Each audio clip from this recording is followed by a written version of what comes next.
All right, let's dive into one of the most critical topics out there right now, AI safety. And no, this isn't about sci-fi movie robots. We're talking about the real practical work of making sure that as these systems get smarter and smarter, they stay safe and actually help us out. This quote from a recent White House executive order just perfectly frames the whole conversation. It tells us that AI isn't just one thing. It's got two faces. It's like two sides of the same coin, really. On one side, you have this incredible potential to solve some of our biggest problems. But on the other, well, there are some pretty big new risks. And getting a handle on that duality, that's the key to everything we're about to talk about. Okay, just look at this graph for a second. It shows you just how fast things are changing. For like thousands of years of human history, that line is pretty much flat. Change was slow. Then boom, you see these huge spikes. The agricultural revolution, the industrial revolution, and then the information age. Each one is steeper than the one before it. And AI? Well, AI could be the most vertical, the most insane acceleration we've ever seen. We are living in a wild time, no doubt about it. So to really get what AI risk is all about, let's bring it down from that huge historical view to something a lot more concrete. Let's look at a simple real-world example of what happens when AI just gets it wrong. Okay, picture this. A company builds a new AI security system for their office. Super simple, right? It just uses face recognition to let employees in the door. And the data they train it on? Well, it's just the faces of their employees. 400 men and 100 women. Seems totally straightforward, doesn't it? Well, here's where it gets messy. They test it out, and the system accidentally lets in 10 non-employee women and 10 non-employee men. Okay, same number, no big deal, right?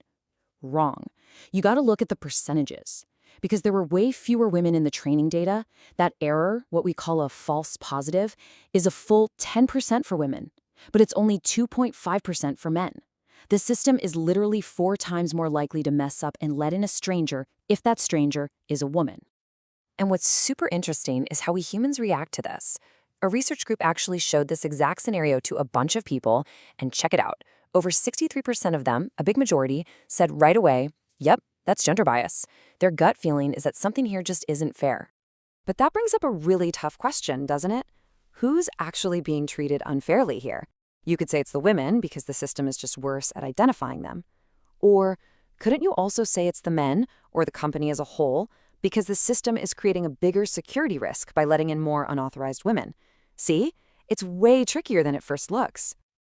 Okay, so the team goes back and they fix it. They tweak the algorithm and now voila, the error rates are exactly the same for men and women. Problem solved, right? Well, hold on. Look closer. To get those numbers to be equal, they had to make the system worse for men. Its performance for women didn't get any better. So in the process of making it mathematically fair, they actually made the entire system less accurate and less secure. And here is the absolute kicker. When the researchers went back to those same people and asked them to pick which system they'd rather use, a whopping 70% of them chose the first one, the biased one, the more accurate one. And that just perfectly shows the dilemma we're in. Defining what fair even means for an AI is this huge, messy, ethical puzzle. Sometimes the fairer answer on paper is actually the worst choice in reality. All right, so we've seen how AI can fail in ways that kind of make sense, like bias from data. But AI failures can also be just straight up bizarre. Check this out.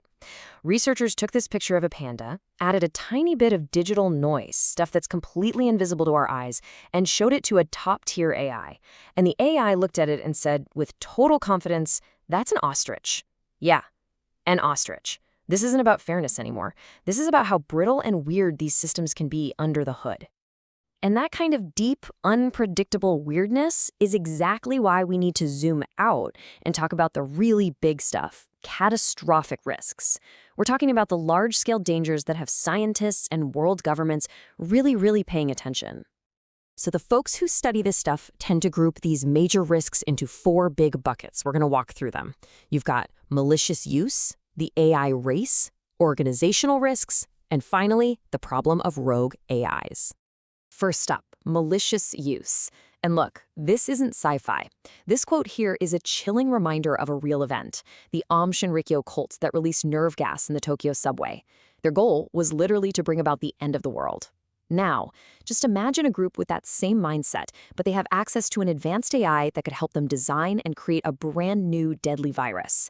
That's the kind of threat we're talking about. Incredibly powerful tools falling into the absolute worst hands. Next, we've got the AI race. And the best way to think about this is just like the Cold War nuclear arms race. You have nations and giant corporations all competing, and the fear of falling behind is so intense that it pushes them to cut corners, to rush things, to skip safety checks. A lab might release a super powerful new AI model that they know has security flaws, just because they think letting their rival get there first is an even bigger risk. It's a recipe for disaster where everyone feels forced to move too fast. But here's the thing. You don't even need a villain or a high-stakes race for things to go horribly wrong. And that brings us to organizational risks. I mean, think about the Challenger disaster. As this quote says, that wasn't sabotage. It was just bad communication, a culture that ignored warnings, and system failures. Same with Chernobyl. And the scary part is the AI industry today is way less regulated and understood than the space program or nuclear power industry ever were. And last but not least, there's the problem of rogue AIs, which is really just about losing control. There's this fantastic, kind of funny example called proxy gaming. Researchers told an AI to win a boat racing game by getting the highest score. Simple enough. But the AI found a loophole nobody thought of. It figured out it could get way more points by just driving its boat in circles, crashing into the walls, and catching on fire, over and over again. It never even tried to finish the race. It followed the instructions perfectly to achieve a totally bizarre and useless goal. Now imagine that kind of hyper-literal, outside-the-box thinking in an AI that's managing, say, the stock market. Not so funny anymore? All right, so I know we've just laid out some pretty heavy risks, but here's the good news. There are tons of incredibly smart people working on this stuff. There's a whole field dedicated to solving these problems. So let's pivot now from the dangers to the defenses and talk about the search for safeguards. So for all those dangers we just talked about, people are building up defenses. And the solutions really fall into two big categories. First, making the tech itself safer, and second, coming up with rules and policies for how we all use it. So on the tech side of things, you've got researchers working on what's called adversarial robustness. That's basically just trying to make AIs panda-proof, so they can't be so easily tricked. They're also building transparency tools, which are like windows into the AI's mind, so we can see why it's making the decisions it's making. And they're learning how to hunt for Trojans, which are like hidden backdoors or secret malicious code that a bad guy could try to sneak into an AI model. But tech alone is not going to cut it. That's why the policy and governance side is so important. And this isn't just theory, it's happening right now. The US and the UK have both stood up official AI safety institutes. We're seeing a big push for things like mandatory red teaming. That's where you hire experts to try and break the AI before it's released to the public. And, crucially, countries are starting to work together on international safety standards, so we're not all just making up the rules as we go. So all this work on both the tech and the policy front, it all leads to one final, really big question. Are we doing enough? And are we moving fast enough? Because this really has become a race against time. Just look at this number, 50 to 1. A recent analysis estimated that's the ratio of research papers being published. For every single paper that's focused on making AI safer, there are 50 papers being published on how to make AI more powerful and more capable. That's a pretty staggering imbalance.